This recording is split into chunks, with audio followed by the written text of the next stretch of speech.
Muy buenas noches y bienvenido a un nuevo programa de debate este día miércoles 17 de junio. Vamos hoy día, como todos los miércoles, porque hoy lo hicimos oficial todos los miércoles, a tener al staff que analiza los temas más importantes de la semana. Para el día de hoy encontramos dos temas fundamentales. Uno es analizar la crisis institucional que vive el país, partiendo de la base, digamos, que hay un quiebre institucional entre los poderes del Estado. Y esto, digamos, tiene consecuencias políticas importantes en el país. La pregunta es, ¿están cerradas todas las puertas después de todo lo que se ha dicho? Es una cosa, digamos, que vamos a analizarla. Lo otro es la reapertura económica versus el alto nivel de contagios que pueda existir en los próximos días. ¿Qué va a pasar? ¿Se manejó bien esta apertura o no se manejó bien? ¿Dónde está el problema? ¿Irresponsabilidad de la población? Puede ser, puede que no. Pero también, digamos, lo claro es que puede haber una subida importante en los contagios y ya dijo el gobierno, si hay una subida importante en los contagios, no hay fase 2. Y también podría haber una cuarentena. Algunos se han preguntado cuarentena sobre qué vas a negar. Todo eso analizaremos esta noche con el staff de los días miércoles que presento inmediatamente. En estudio está Carlos Araujo. Buenas noches. Nacho, buenas noches y buenas noches a todos. Bienvenido. Y en Skype todavía se acostumbraban al Skype, no se quieren mudar de la casa estos muchachos. Mucha comodidad. Marvin Aguilar Umaña, buenas noches, Marvin. Es que no solo no me quiero mover de la casa, sino de San Miguel también.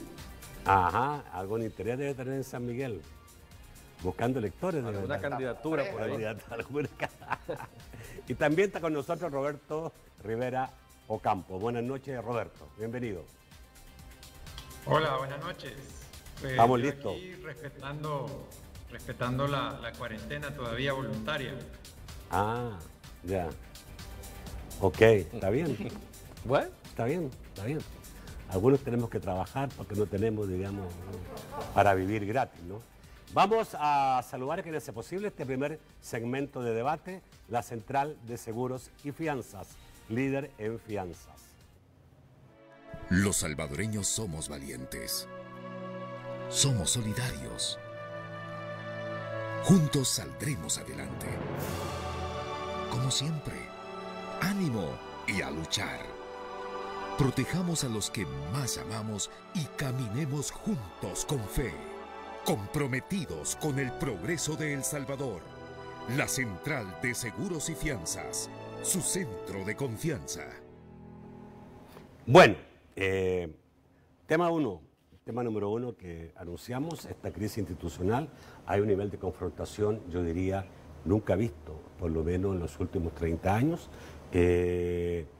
Hay algunas cosas que han seguido sucediendo, por ejemplo, el día de ayer, el presidente en relación a la posible inconstitucionalidad del decreto 31, el último que emitió el gobierno, que se refiere básicamente a la apertura de la fase de la economía, dijo el presidente, parece que ya se movieron suficientes maletines para declarar inconstitucional el decreto ejecutivo que ordena las fases de reapertura económica. Ante el presidente, bueno, esto me imagino que va en contra de los magistrados de la Sala Constitucional, ¿no? Obviamente está hablando, digamos, y a buen entendedor sería, los compraron, ¿no? ¿Qué es maletines? El significado de maletines en nuestro país ya sabemos. Una declaración muy atrevida. Muy atrevida. Y antes había tratado a los magistrados y a los diputados de sinvergüenza y ladrones. La pregunta es, ¿esto ya llegamos a un nivel de que se están cerrando todas las puertas de que la República funcione y los poderes funcionen y se coordinen? Yo, Nacho, creería que estamos en el punto más álgido de esa crisis de institucionalidad en este momento. Vea, muy bien, no sé si escuchaste por ahí unas declaraciones del embajador de la Unión Europea, sí. Donde muy claramente describía que en el país tenemos tres crisis, la de la pandemia, la de las tormentas y una crisis institucional. ¿Vea? Y veía con mucha preocupación la crisis institucional. Fíjate que yo recuerdo que en el país no es primera vez que sucede una tragedia de una emergencia nacional, tal vez no de la magnitud de esta pandemia, pero sí ha habido tragedias duras, terremotos, huracanes, Mitch, todas esas cosas. Bueno, una vez 2 terremotos. Sí, o sea, que ha sido duro, ¿verdad? Y el segundo terremoto fue nacional, ya no fue focalizado. Pero había un denominador común, que a pesar de que había una confrontación ideológica políticamente, porque la sociedad salvadoreña siempre ha sido bastante confrontativa en el tema ideológico, en todas estas crisis, en todas estas emergencias, la clase política se comportó adecuadamente y se unificó y se dieron los respaldos adecuados de todos lados habidos y por haber sin ningún problema de pleitos políticos. Lamentablemente ahora, cuando más necesitábamos esa visión, esa unidad que ya se ha demostrado desde la clase política, vemos lo que está sucediendo.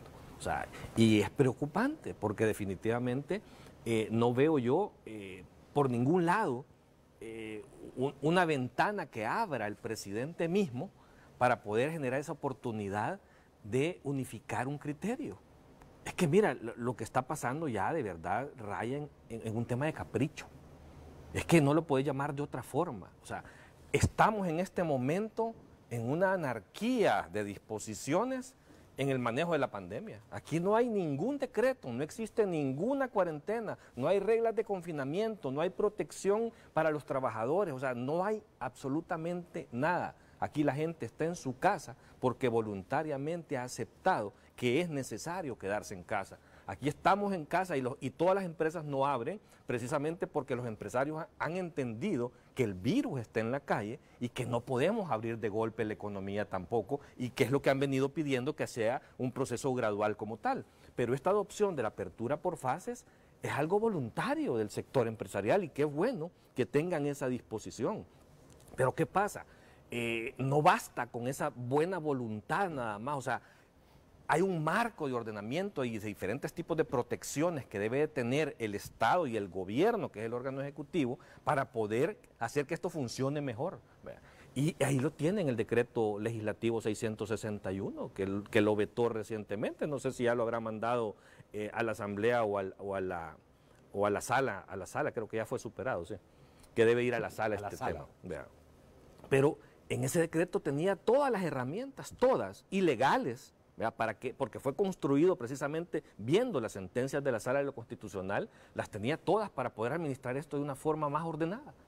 Hoy lamentablemente no tenemos nada que nos permita ordenarnos y de alguna forma proceder a que la gente se proteja de mejor forma, y no solo en el aspecto de salud. El decreto tenía otras considerandos que permitía de alguna forma proteger mejor a los ciudadanos. Así que para mí sí es lamentable la actitud del presidente, no quiero matizarlo. ¿Culpa solo al presidente? Sí, es que eso lo podemos discutir, o sea, quiero darle el espacio a los otros amigos, pero es que hay demasiada prueba y evidencia en donde se ha demostrado que la clase política en la Asamblea Legislativa ha dado las muestras suficientes de apertura, ¿verdad? Y ha sido sorprendida, han sido timados, han sido utilizados y al final de cuentas terminan haciendo cosas que no son las correctas como deben de hacerse. Bueno, a ver qué piensa Marvin. ¿Qué piensas tú? Bueno, hay una cosa, Nacho. Decir que los magistrados han recibido un maletín negro o que hay diputados que pueden recibir un maletín negro no es una cosa nueva y no es una cosa en la que el presidente esté mintiendo o exagerando o, si ustedes quieren, siendo atrevido. ¿Por qué lo digo? Porque hay diputados que no han podido justificar su aumento patrimonial en la Asamblea Legislativa. Y eso, ¿verdad?, que es una lista de diputados que la Corte Suprema de Justicia ahí tiene y está procesando todavía a través de probidad, es una realidad política que se ha discutido en diferentes momentos en los paneles de análisis que hemos estado. Y en el caso de la Corte Suprema de Justicia sabemos también que en el caso, por ejemplo, muy notorio y sonado de, digamos, la Sala de lo Contencioso Administrativo, ¿verdad?, que se le conoce como la Sala del Pisto, que es la que decide cuándo se va a pagar una multa o cuándo se van a pagar los impuestos, hay mucha tela que cortar en relación a cómo se ha venido manejando, digamos, esta situación ahí en esa sala. Si ya cambió, qué bueno, ¿verdad?, pero es notorio también, ¿verdad? Y podríamos un día hablar de eso. Pero sigue siendo una especulación. No, Carlos, lo que sucede es que te voy a decir, podríamos hablar de casos puntuales, pero te lo voy a decir brevemente. La sala lo que hace a veces es retrasar los juicios para que el Estado no pueda cobrar lo que el Ministerio de Hacienda ha dicho que una persona debe, y lo retrasa tanto que llega a prescribir el cobro de esa deuda. ¿verdad? Por citar una manera de operar. Entonces, ¿por qué unos magistrados? Y estoy diciendo algo, no estoy hablando de la sala actual, ¿verdad? Porque hasta ahora no se ha sabido de si la sala actual sigue haciendo eso o es más diligente en el caso de que el Ministerio de Hacienda pueda cobrar rápidamente las deudas que tienen. El presidente está hablando de la sala actual. Exacto, generalmente, Nacho, la sala de lo contencioso administrativo ha tenido esa, digamos, ¿verdad? Está hablando de la sala de lo constitucional. Sí, que no tiene nada que ver esas salas, Marvin. Está hablando de la sala de lo constitucional, que es la que resuelve, digamos, la constitucionalidad de un decreto. Sí, no, pero si me dan tiempo, vamos a la sala de lo constitucional también. Y si me dan tiempo, podemos hablar de la Corte Plena también. O sea, es que... Pero seguís especulando, Marvin. No podés venir aquí y estar diciendo que el presidente tiene razón en temas de compra de voluntades con dinero. Precisamente por eso el presidente, si te recordarás en la campaña, el presidente le tuvo que pagar a Eugenio Chica $50,000 por ese tipo de cosas, ¿verdad? Bueno, pero eso fue por una situación personal. Eso por una mentira. No estamos hablando... Bueno, pero una situación personal. Estamos hablando ahora de funcionarios que haciendo no señalamientos sin pruebas. Lo que yo creo, Carlos, que no podemos decir que nuestros funcionarios de repente ya son inmaculados y han sido aparecidos por la Santísima Trinidad. Sí, pero no puedes estar cuestionando la probidad de alguien sin demostrar en público, Marvin. Yo creo que es irresponsable estar señalando a la gente de eso. Yo lo que estoy, no estudiante que yo no estoy lanzando ninguna acusación en específico a alguien, pero yo lo que puedo decirte es que no podemos no creer que nuestros funcionarios no se prestan al chanchullo y a la corrupción. Pues sí, pero es especulación. Todos, ¿verdad? Hablemos de todos. No vamos a hablar solo de un órgano en específico, hablemos de todo. Entonces, mira, yo no sé si tú... Exacto, de todo. O sea, y te lo voy a decir así, yo no pondría las manos en el fuego por los diputados o por los magistrados de la Corte Suprema de Justicia, por ejemplo. Entonces, y creo que en ese sentido, decir que es exagerado en un país como nosotros, que ocupa una de las posiciones más vergonzosas en el ranking de la corrupción mundial, pues bueno, no estamos siendo ofensivos ni estamos haciendo nada raro.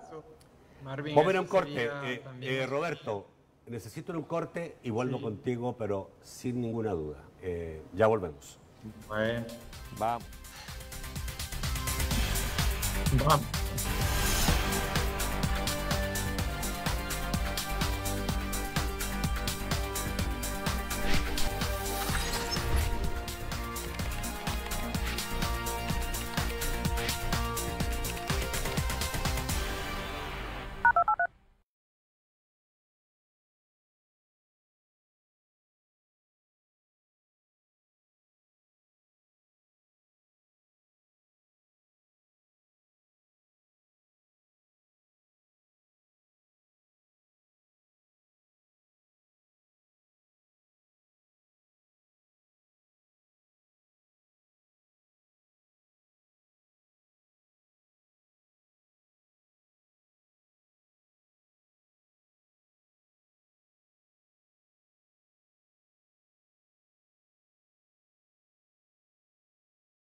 El segundo segmento de debate, gracias a COSAVI. Los salvadoreños siempre estamos dispuestos a emprender. Deja que la fuerza de COSAVI haga brillar el león que hay en ti. Los salvadoreños somos luchadores, siempre dispuestos a emprender. Por eso trabajamos fuerte, para ganar el sustento y construir un buen futuro para nuestra familia.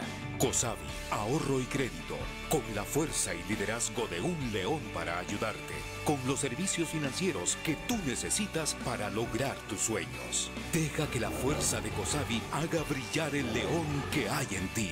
COSAVI, tu crecimiento es nuestro compromiso. Don Roberto Rivera Ocampo. Y un par de cosas que se dijeron en el segmento anterior, pero sin desviarnos tanto del tema, ¿verdad? Porque estamos hablando de las relaciones institucionales que están en un punto bien crítico. Claro. Y creo que la de presidente pues metieron más leña al fuego, ¿verdad? Sobre esa famosa reunión en la que se discutió supuestamente una cuarentena que fue, según él, pues tuvo la aprobación, entre comillas, de todos los presentes y que luego fue declarada institucional. Yo creo que eso debe llevar a las instituciones a la reflexión de que ese tipo de decisiones y de relaciones deben de hacerse en el marco que ya establece la ley para que no sean sorprendidos. Ahora, otra cosa es una reunión de trabajo en la que pueda discutirse un proyecto de ley, etcétera. Entonces, yo creo que ahora va a haber si antes de esa declaración ya había cierta desconfianza por las declaraciones del presidente, ahora creo que eso ha terminado de botar los puentes y qué lástima, porque creo que el presidente desde el inicio de su gestión había logrado construir cierta correlación en la Asamblea Legislativa para pues tener el apoyo necesario. Ahora, dicho esto, a mí me llama la atención que cuando hay una resolución que no gusta, pues aparece esas declaraciones sobre maletines negros, y yo asumo que eso ha existido en el país, pero no podemos asumir que cada vez que hay una resolución en contra de lo que nos gusta, pues ha habido maletines negros. Yo, pues en ese sentido, Marvin, me gustaría saber si cuando hay una resolución que le favorece al gobierno, ustedes también dirían que hay maletines negros y que estas suposiciones sobre, porque no están probadas en muchos casos, de enriquecimiento ilícito, también pues manchan a un partido que está en el gobierno, ¿verdad? El partido Gana, así como del resto. Entonces, yo creo que al final de lo que se trata aquí es de transparentar no solo el uso de los fondos públicos, sino también las reuniones, y que esto sea a través de mecanismos institucionales para que no tengamos esas sorpresas de que hay leyes que se negocian y que siguen existiendo mecanismos no legales para comprar voluntades. A ver, yo no sé si hay también que diferenciar la gravedad de las cosas que se dicen. Si el presidente dice algo a los diputados, pues es el mismo campo, de político a político, y los diputados del presidente, y eso en cualquier parte del mundo es normal, ese tipo de pelea. Pero ya decirle a un tribunal superior de justicia, a una sala de lo constitucional, dar a entender que pueden haber compras, negociaciones bajo la mesa, es como decirle delincuentes, ¿no? Entonces ya estamos hablando de otra investidura y de otro estado diferente, digamos, que no es el político. Sí, Marvin. Estás hablando de una Corte Suprema de Justicia que es resultado de cuotas partidarias, ¿verdad? Estás hablando que ahí se han repartido, digamos, los puestos por bancadas legislativas, o sea, es decir, hay de cortes a cortes, ¿verdad? Entonces, nuestra Corte, ¿verdad?, es resultado de negociaciones políticas, tantos magistrados para este partido, tantos magistrados para el otro, tantos magistrados suplentes para mí, tantos magistrados suplentes para el otro, o sea, más allá de si ellos tienen la idoneidad, ¿verdad?, que no está en discusión eso, son resultado de una negociación política. Y así establece la Constitución, o sea, la forma de elegirlo es la que está disponible y no creo que podamos estar descalificando a las instituciones en función de que no me gusta una resolución. O sea, ahí hemos visto inclusive la Corte anterior aplaudida por todos también por su actitud valiente de resolver la forma que debía de resolverla. Creo que esta Corte está haciendo su rol y su papel, hasta ha sido señalada y cuestionada, que se ha tardado mucho también en responder como debe de ser. O sea, los hechos ahí están y el presidente no le toca más que acatar y punto. O sea, es que no tiene por qué estar señalando ni acusando a nadie en la forma que lo está haciendo. Llegaron a querer romper la chapa, tan aplaudida que quisieron llegar a romper la chapa del despacho del presidente para poner a mi paisano Ovidio Bonilla por la puerta. Esa corte nunca terminó bien, no es a esa corte a la que yo me refiero. Inclusive todos criticamos esa acción que tú estás señalando, pero yo no quiero que nos desviemos del tema, Nacho. O sea, creo que es importante entender que este comentario del presidente viene a raíz de que él sabe muy bien que ese su famoso decreto 31 sigue siendo ilegal, sigue siendo inconstitucional, no puede ser aplicado. Y aquí lo más importante es que la Sala de lo Constitucional en su última resolución lo aclaró muy bien, que no puede replicar ninguna figura de las que había sido declaradas inconstitucionales a un nuevo decreto, y que si lo hace, aparte del problema legal en el que se pueden meter, ¿verdad?, no tiene ningún efecto legal. O sea, que ese decreto no tiene ninguna validez, ni siquiera es necesario que la Sala lo declare inconstitucional, ¿verdad? Eso es importante que la gente lo entienda. ¿Por qué? Porque no puede estar el presidente queriendo disponer de atribuciones que no le corresponden. Para eso la Constitución y la institucionalidad dice que debe ser respaldado por una ley secundaria dictada por la Asamblea Legislativa. Él tiene el decreto 661 para darle validez a todas las cosas que necesita hacer. Ya si no lo hace es un puro capricho, o sea, no hay otra forma. Y quiero terminar con algo. La Sala todavía en este momento tiene en sus manos la solución a este vacío que existe por el capricho del presidente. Y es el tema de la resolución de la inconstitucionalidad del decreto 661. La Sala perfectamente en pocos días puede resolver y darle vida a ese decreto. Y con eso estaría resolviendo todo. O sea, ya el presidente tendría por ley que acatar las disposiciones emanadas en ese decreto como tal. Y tendría las herramientas suficientes para que la sociedad pueda de alguna forma ordenarse también.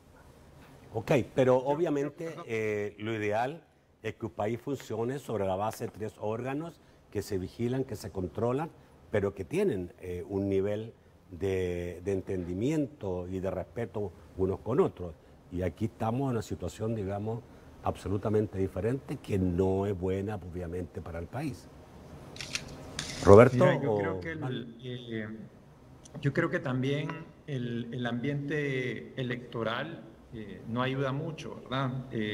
Porque muchos de los funcionarios ahorita están utilizando precisamente este contexto para, no sé, como tratar de poner en contra de la Asamblea, de la Corte Suprema de Justicia, a mucha gente, pues futuros votantes, con un discurso de confrontación que yo lo veo hasta cierto punto peligroso, porque ¿qué va a pasar? Digamos, según los escenarios que la gente allegada, por ejemplo Marvin, están haciendo para la asamblea siguiente, y es que su apuesta es a una mayoría calificada para poder tener el control de la asamblea, del ejecutivo, y elegir a magistrados. Y yo te retaría, Marvin, a que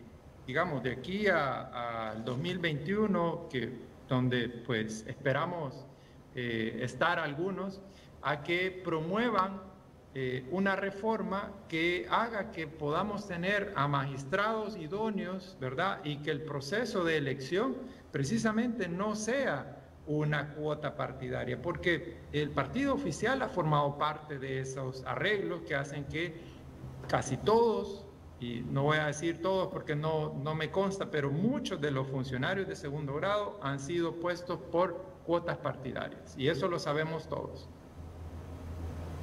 Ajá.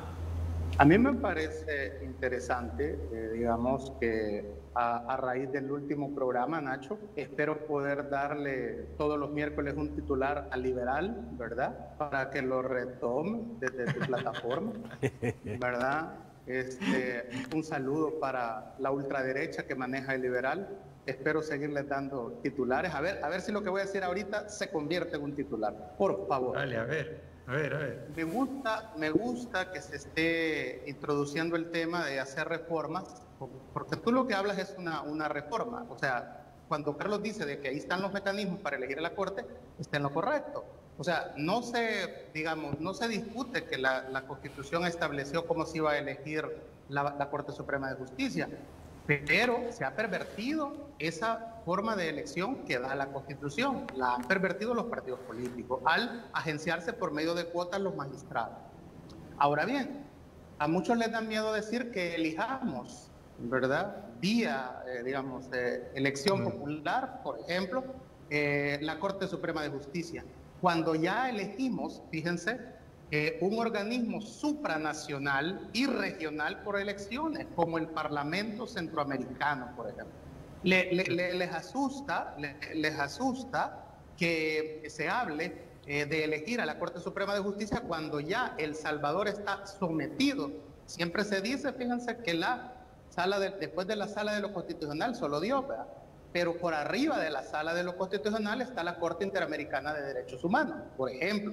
Entonces, ya hay ciertos aspectos en los que El Salvador ha cedido soberanía, ha sido de alguna manera liberal, visionario, de someter a elección. No estoy diciendo que esa sea una propuesta, Roberto, pero es algo que debería discutirse. ¿Cómo hacemos para mejorar la elección de los magistrados de la Corte Suprema de Justicia? Yo siento que ustedes quieren arreglar todo a base de reformas constitucionales cuando hay toda una serie de reformas que pueden pasar por el simple hecho del reglamento interno de la Asamblea Legislativa, de cómo se eligen, y hacer más transparente esa elección. ¿Sabes por qué, Roberto? ¿Sabes por qué? Solo brevemente. Imagínate que Confucio decía, Roberto, calificada. Ahí, ¿vos crees que va a haber una elección que no responda a cuotas partidarias?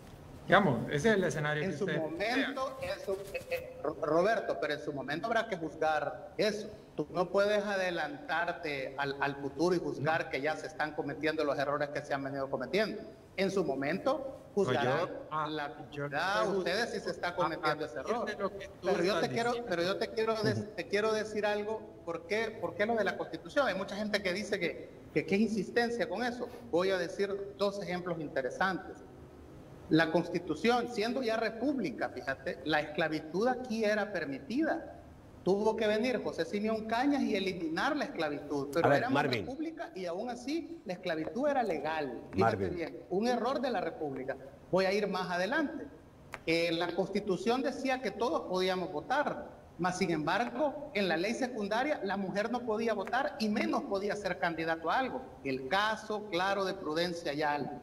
Entonces, la Constitución, obviamente, tiene un montón de declaraciones y un montón de cosas buenas, pero en la ley secundaria no se cumple. Entonces, pero espérate, Marvin, me estás diciendo...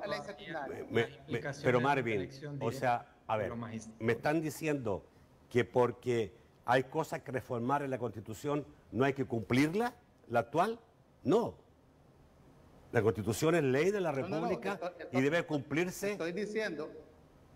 Entonces, no, pero está justificando un poco como diciendo, porque aquí han habido incumplimiento de fallos de la sala, que en términos de derechos no se puede. Yo te Y voy a políticos decir algo, tampoco. ¿verdad? Por ejemplo, Pero la Sala de lo Constitucional emite una sentencia, perdón, Nacho, la Sala de lo Constitucional emite una sentencia que elimina 20 diputados y lo que hace la Asamblea Legislativa es repartirlo en los departamentos, no eliminarlo. La sala no eliminó diputados, Marvin. Yo creo que no tergiversemos las situaciones de la sentencia. La sala declaró una inconstitucionalidad sobre la forma de elección de esos 20 diputados. Eso es lo que hizo la sala. Era la plancha nacional. Claro, la forma de elección no es que deberían de ser menos diputados. No bueno, confundamos. Toco el corte, me parece, ¿no? Tú estás defendiendo ese fraude de ley. Tengo un minuto. Tengo un minuto. Sí, no, yo mira, francamente creo que querer solucionar todos los problemas a base de reformas constitucionales, yo creo que ustedes van por un mal camino, porque eso ha quedado demostrado que por más reformas que se han hecho, esa no es lo que va a dar la solución. ¿Por qué no centrarte en los mecanismos de elección que ya te da la Constitución, pero hacerlos transparentes, hacerlos que la gente que participa, los ciudadanos podamos saber quiénes son, cómo se eligen y que haya criterios? ¿Se acuerdan de la discusión que hemos tenido siempre sobre el baremo? Y eso nunca se cumple. Bueno, creo que nos fuimos de tema. Vamos al corte, volvemos rápidamente.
El tercer segmento de debate gracias a Fedecrédito, tus remesas familiares disponibles las 24 horas del día en Fedemóvil y Fedebanking del sistema Fedecrédito.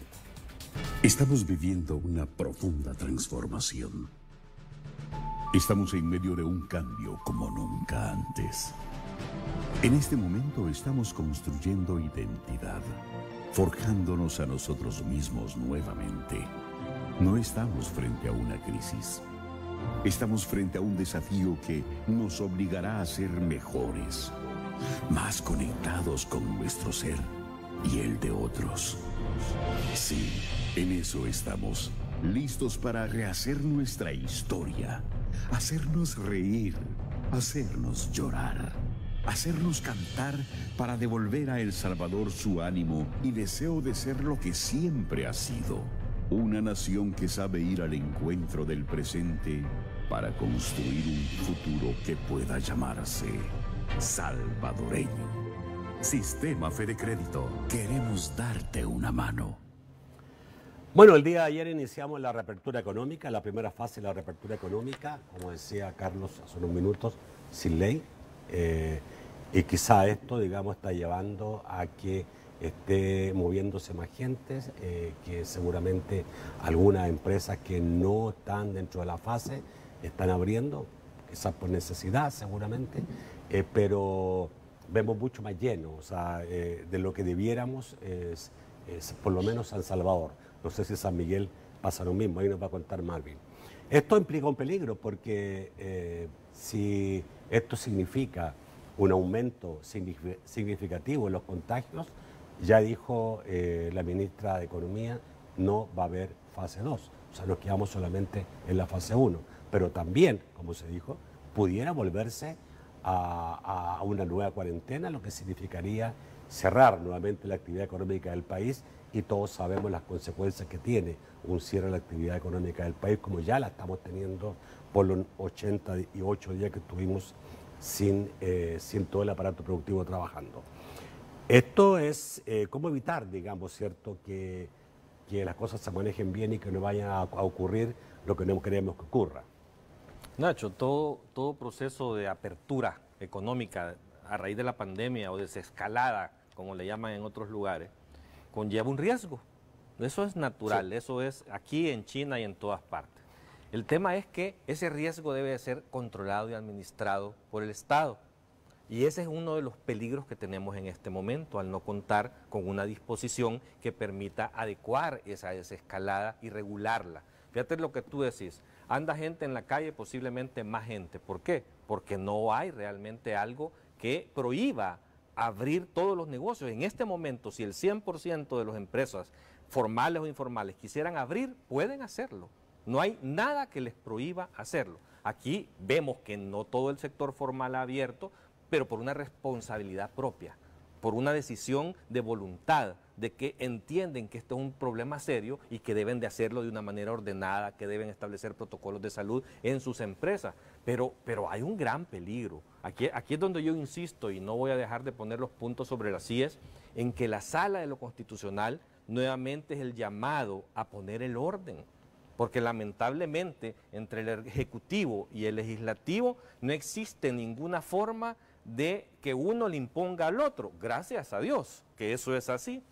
Y por lo tanto en este tipo de conflictos es la Sala de lo Constitucional la que tiene que terminar ordenando la casa. En sus manos tiene la Sala el decreto 661 que va a permitir ordenar esto. ¿Por qué?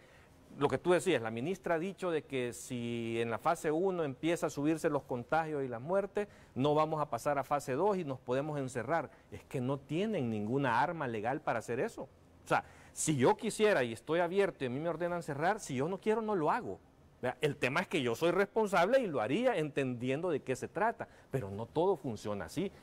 En un país con una economía tan frágil como la salvadoreña, después de 3 meses de un apagón económico, la gente está desesperada por tener ingresos. Y por eso es que tú ves gente en la calle. O sea, no es porque son irresponsables, es porque la gente tiene necesidad de tener ingresos y tiene hambre. Entonces, es importante el que el virus está en la calle, hay contagios, los hospitales de verdad están saturados porque nunca pudimos en 3 meses tener listos los hospitales provisionales que debía tener listos este gobierno, lamentablemente. Y cualquier escalada de contagios en este momento va a ser crisis. Entonces, es importante que el ciudadano entienda que debe de estar guardado aunque no haya ley. Es importante que las empresas entiendan eso, pero más importante es que la Sala de lo Constitucional resuelva sobre la constitucionalidad del decreto, que es lo que va a permitir ordenarnos de una mejor forma. Bueno, en ese caso, una vez superado el veto que fue superado el viernes pasado... El presidente tenía 3 días hábiles para enviarlo a la Corte. Son días hábiles, por lo tanto, el día de hoy termina el tercer día hábil, tendría que mañana más tardar... Ya estar en Corte e iniciar un proceso en la Corte, ¿verdad? Pero la Corte puede hacer mecanismos más expeditos para resolver en un plazo más corto. A partir de mañana la Corte pudiera hacer algo. Sí, es correcto. ¿Cómo estás, San Miguel? Nacho, quiero decirte que hoy en la mañana, por ejemplo, ayer en la mañana, perdón, había una protesta frente a la alcaldía municipal de los vendedores ambulantes, porque al parecer no los quieren dejar que se instalen nuevamente en las aceras mientras dure esta situación.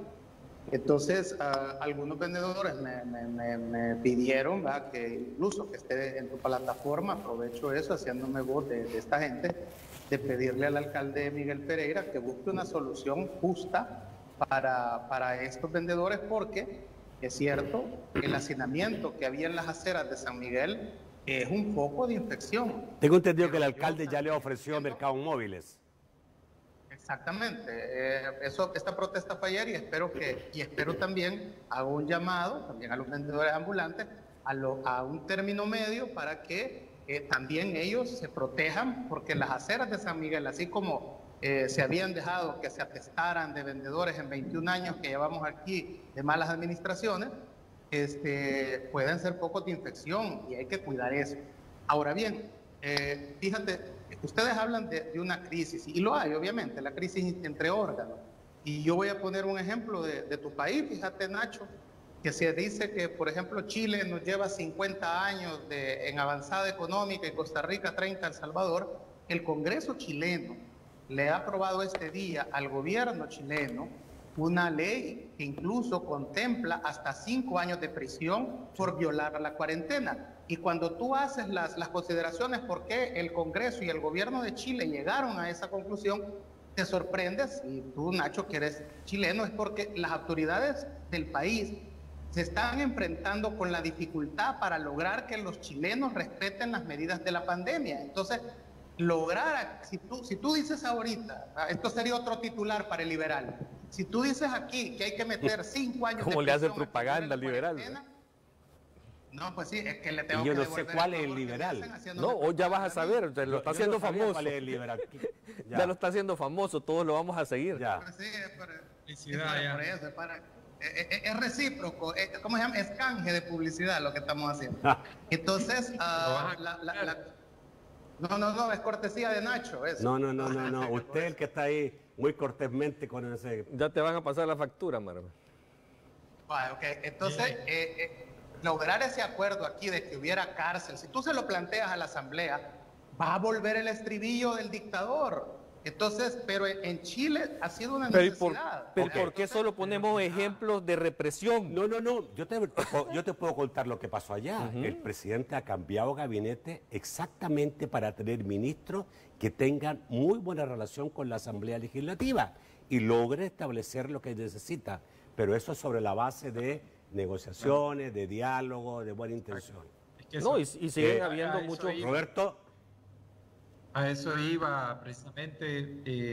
Yo creo que, pasar 80 y pico de días para tener lo que tenemos ahorita es que me parece absurdo, porque ese plan de reapertura de la economía, llamémosle propuesta, porque yo no he visto un plan. En lo que he visto son infografías que te dicen qué negocios abren y qué negocios no, qué fases, etcétera. Pero eso lo pudimos haber tenido hace 2 meses, porque hace 2 meses lo necesitábamos. Hoy el problema es que tenés una economía prácticamente quebrada y no tenemos ley. Entonces, hace 2 meses pudimos haber construido una correlación, y digo pudimos porque pues yo me considero un actor económico, que necesitábamos pues unas reglas claras para poder operar,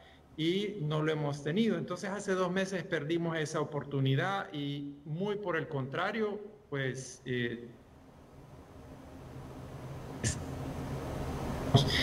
el segmento anterior.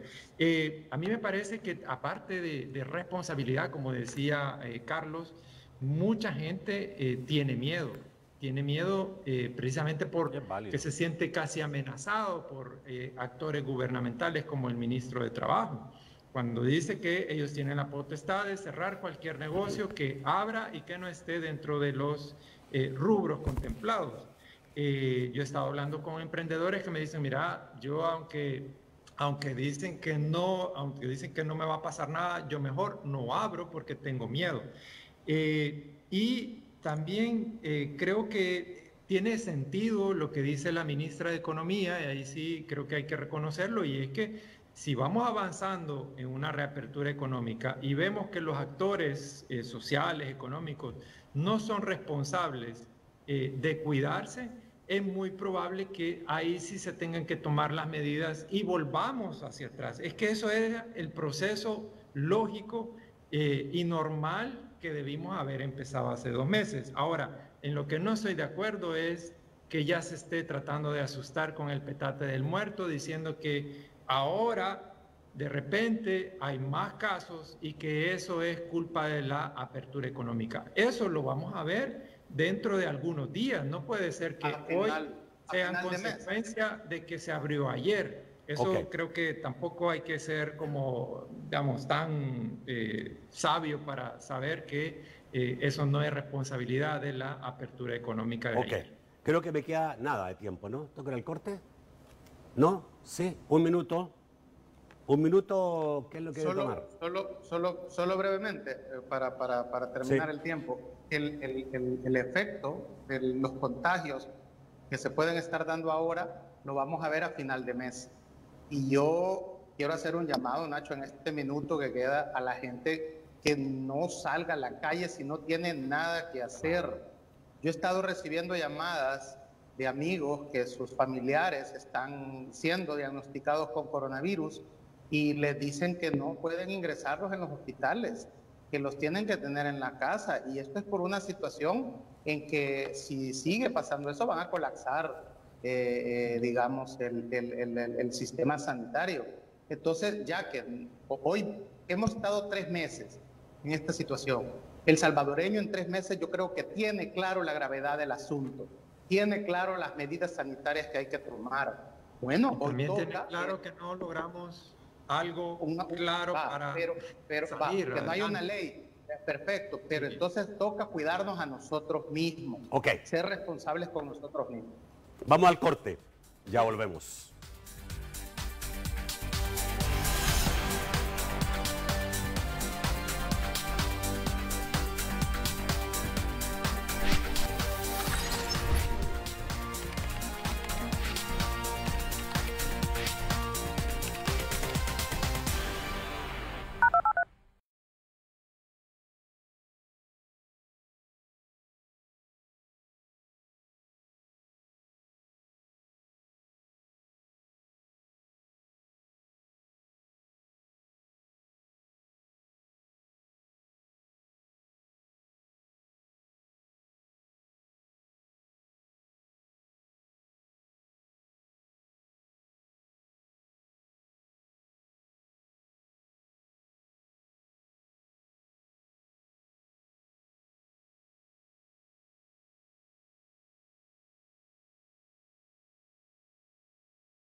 Vamos con Mao Bonilla para saber qué dicen los amigos televidentes esta noche. Buenas noches, Mao. Gracias, Mao Hernández. Nacho, buenas noches. ¡Ey! ¿Qué confusión hice? Mao Hernández. Bueno, me disculpa. Comenzamos con la opinión de Dani, que nos dice, si por una pandemia no nos unimos, ¿qué les hace creer que lo vamos a hacer? Y lo peor es que el otro año hay elecciones legislativas. Cecilia Cáder hace una pregunta directa para Marvin Aguilar. Quiero preguntarle a Marvin Y él asume que sigue la práctica del maletín negro. Para eso debe haber un corrupto y un corruptor. Entonces, el gobierno sigue con las mismas prácticas que tanto criticó, sigue entonces, según él, el gobierno comprando voluntades. La opinión de Cecilia Gader. Dice Miguel Navarrete, díganme si ustedes nunca escucharon de la compra de voluntades. Es un secreto a voces y acuerdos bajo la mesa independientemente de quién sea. Claudia Cruz participa y dice, en todo Tribunal de Justicia Constitucional es partidario. Emilio Monterrey nos dice, pregunte a sus invitados, don Nacho, ¿qué sugieren ellos como analistas que deben hacer los diferentes poderes para superar este impasse? ¿Y cuál de los poderes estaría llamado a dar un primer paso? ¿Y por qué? Saludos y feliz Día del Padre, que hacemos extensivos también. Saúl nos dice, ante la incapacidad de una asamblea legislativa y de un gobierno igual de incapaces de dialogar y de políticos y analistas que no edifican, es más destruyen, y en el juego también está la sala de lo constitucional, se les olvida que el pueblo se ha cansado, se puede manifestar de forma inusual. Luciana Carranza nos dice, el decreto 661 no lleva una ley de emergencia, lo que estipula, según lo que entiendo, es que el Ejecutivo tiene que ir a pedir permiso a la Asamblea cuando necesita hacer una compra directa. Entonces, ¿quién realmente está invadiendo funciones del otro? Y finalizamos con Samuel Omar, que nos dice, buenas noches, sin defender lo inconstitucional de algunas decisiones de este gobierno, ¿por qué no se pronuncian por otras, se refiere a la sala de la constitucional, por qué no se pronuncia por otras situaciones como la ley de amnistía, CITRANS y otras? La ley debe ser pareja. Regresamos al set, buenas noches. Bueno, gracias, Mao. Y nos acordaste que hoy día es el día del Padre, y aprovecho, digamos, antes de dar la palabra, a saludar a todos los padres. A los padres de verdad, a los que son padres, a esos que han engendrado un hijo y nunca han asumido como padres, a esos no. A los padres, nuestro más cordial saludo. Y aquellas madres que han funcionado como padres, madres que son todo un padre. Todo terreno. Ok, señores, ¿quién quiere empezar? Saludos a todos los padres este día. Hay una idea con esto del maletín negro. Es como el acoso sexual. El acoso sexual no solo es de sexo. El acoso sexual lo hace quien tiene el poder. Entonces mi respuesta, un maletín negro lo da quien tiene poder. ¿Solo el gobierno, solo el ejecutivo tiene poder? No, aquí hay grupos de interés que pueden dar maletín negro. Y a eso se refería el presidente. ¿Quiénes son los grupos de interés? Yo quisiera abonar en ese sentido. Yo estoy todavía esperando que el Ejecutivo sea quien dé ese primer paso, no solo en cuanto al diálogo que debe existir, sino también a dar muestras de transparencia y rendición de cuentas, ya que estamos hablando de maletines negros. Creo que la gran discusión lamentablemente se orientó hacia el tema de las compras directas, ¿verdad? Y que el Ejecutivo se empeñaba en que eso no debería quedar fuera de la ley. Yo creo que el mecanismo está en la LACAP y por lo tanto regirse por la LACAP en momentos difíciles, creo que yo sé que puede generar algún tipo o entorpecer. Sin embargo, no podés decir que no puede haber mecanismos para rendir cuentas o facilitar cómo se han gastado esos fondos. Entonces, yo creo que si bien ese es un punto importante, pero estamos hablando de una emergencia nacional en donde hay otras cosas que discutir y yo invitaría al Ejecutivo a dar ese primer paso, ya que alguno de los televidentes lo preguntaba. Okay. Fíjate que el gran conflicto de todo este tema tiene que ver, como dice Roberto, con el tema de la transparencia y la rendición de cuentas. El presidente se ha negado a rendir cuentas. Eso es lo que entrampó al final el acuerdo en la Asamblea Legislativa.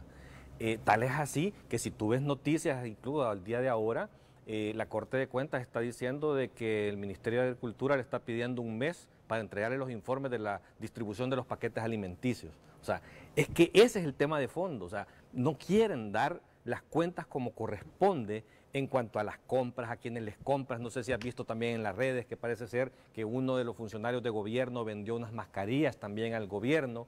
Y así empiezan a salir una serie de señalamientos con relación al tema de transparencia y rendición de cuentas. Creo que el presidente debe de entender que por un capricho vinculado a esa temática está dejando desprotegida a toda la sociedad, porque en este momento esa es la repercusión de ese capricho, de no avalar ese decreto 661, que fue consensuado en un 98% con sus funcionarios de gobierno, o sea, y no se avala precisamente por un tema de transparencia. O sea, no puede ser, no podemos seguir de esa forma. Es un tema de responsabilidad del órgano ejecutivo exclusivamente la falta de una regulación en este momento. Yo creo que el llamado es al presidente que entienda de que lo que suceda a partir de este desorden va a ser su responsabilidad. Roberto. Sí, a ver, yo me faltaba. nada más quisiera... No, ya había dicho. ¿Perdón? Ya había hablado Roberto, ¿no? Ey. No sé, de todas maneras. Sí, pero le podés quitar. Derecho. Pero le podés Pero quitar. Marvin quiere el de Roberto. No quería hablar mal del gobierno, al contrario, fíjate. Yo quería. No te creo, pero.